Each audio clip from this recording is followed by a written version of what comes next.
I have two readings this morning by existentialists. The first is from The Concept of Anxiety by Søren Kierkegaard. Anxiety may be compared with dizziness. Whose eye happens to look down into the yawning abyss becomes dizzy. But what is the reason for this? It is just as much in his own eye as in the abyss. For suppose he had not looked down. Hence, anxiety is the dizziness of freedom. Freedom succumbs to dizziness. In that very moment, everything is changed, and freedom, when it again rises, sees that it is guilty.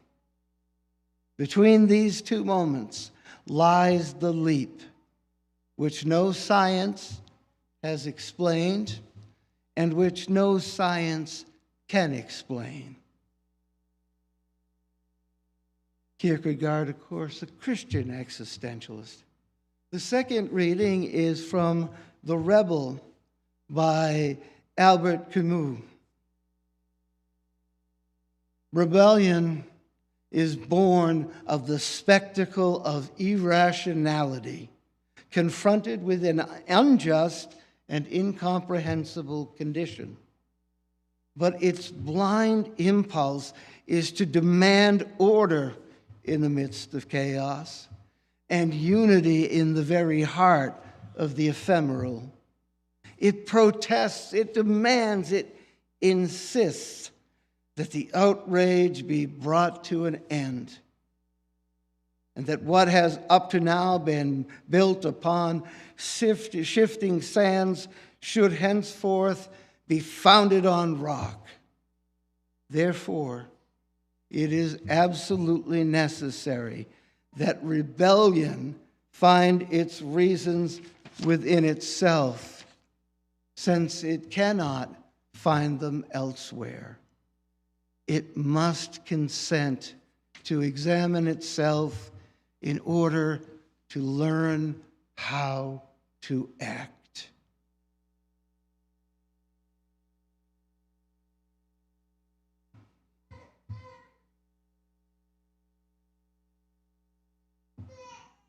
I know,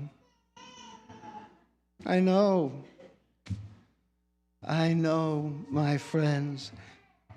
I know that many of us have been quite literally shaken of late. Some of us woke up on a Wednesday morning and said, "What has happened? How could this be?"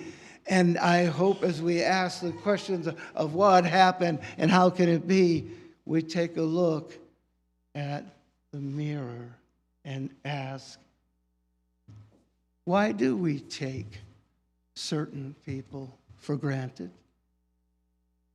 Why isn't the message of Unitarian Universalism a place that's filled with working people, filled with broken people getting better, filled with people who don't have master's degrees and do not live in a place of deep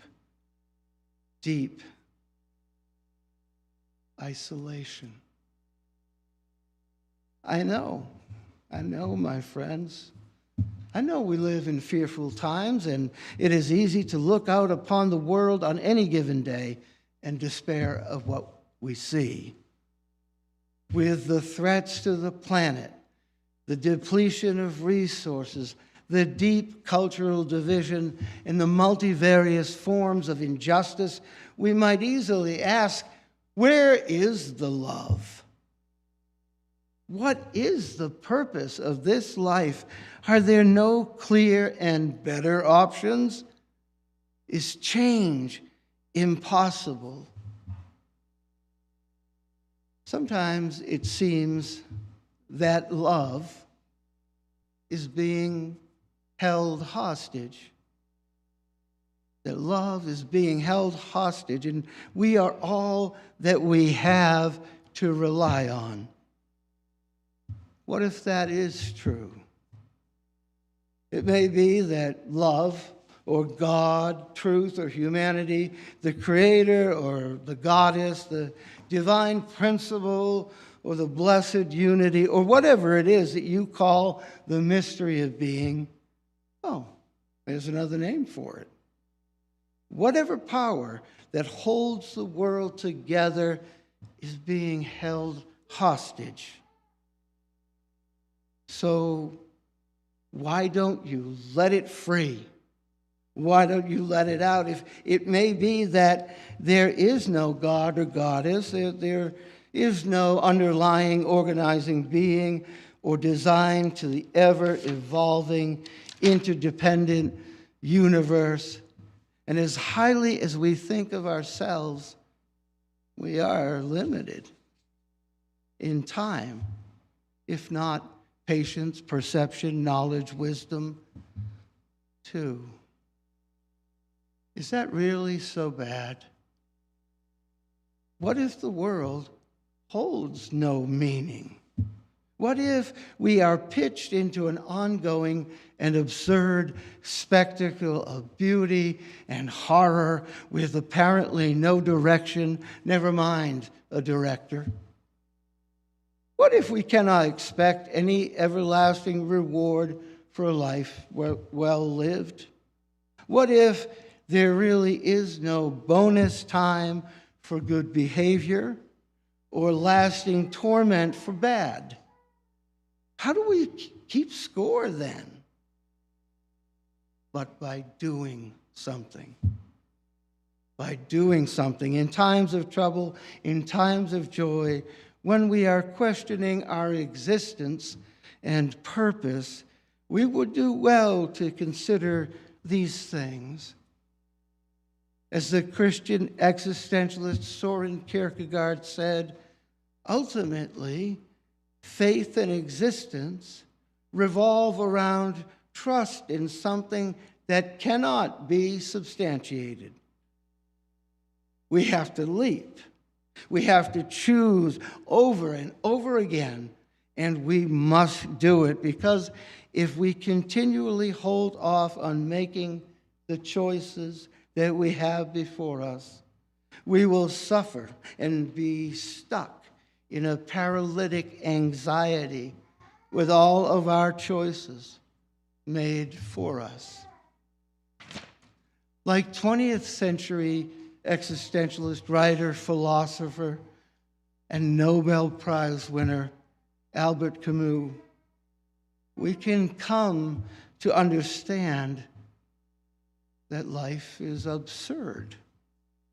Because of this, you may be born rich or poor, squander your talents or win prizes, die heroically or in disrepute.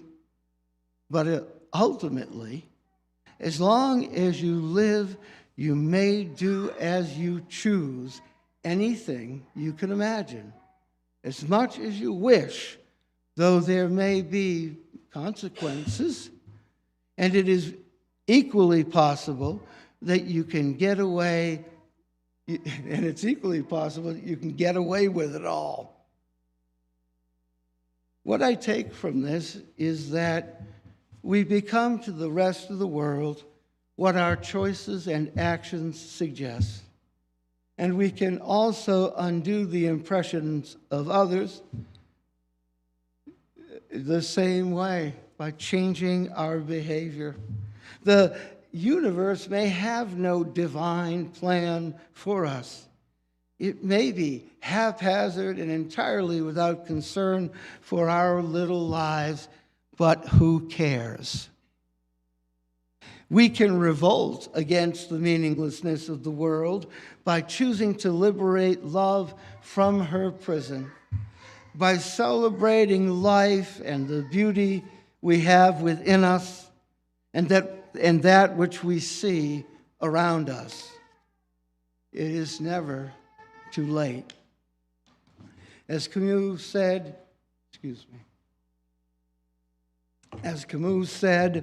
in The Rebel, we all carry within us our places of exile, our crimes and our ravages.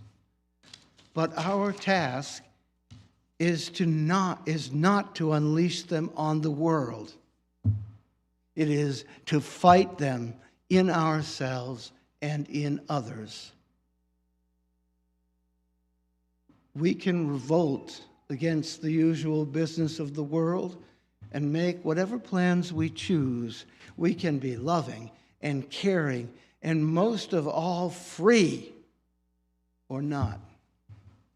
It is in freedom that we make our choices, or we can let all the choices be made for us while we stand stationary in the headlights of our own anxiety.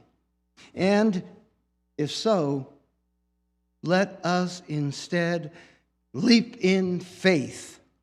It is by one of these three commitments, free choice, faithful risk, or in rebellious opposition to the absurdity of life, that we love our neighbors as ourselves, that we choose to heal the broken, that we try to feed the needy and free the enslaved, whether it is a prison of steel and glass or a prison of flesh and blood.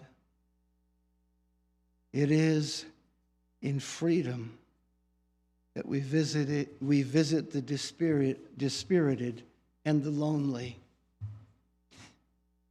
You can give the credit to a god or a goddess, to nature or the mystery of being. You can choose to heap praise upon the evolutionary unfolding of the interdependent universe or some other notion. But go all in. By choosing to be, in spite of life's inescapable finality, the futility of our existence, or the deadly advance of human folly. You also liberate the indomitable love within your heart to guide your way, employ your head, and set your spirit free. So let it be as it should be.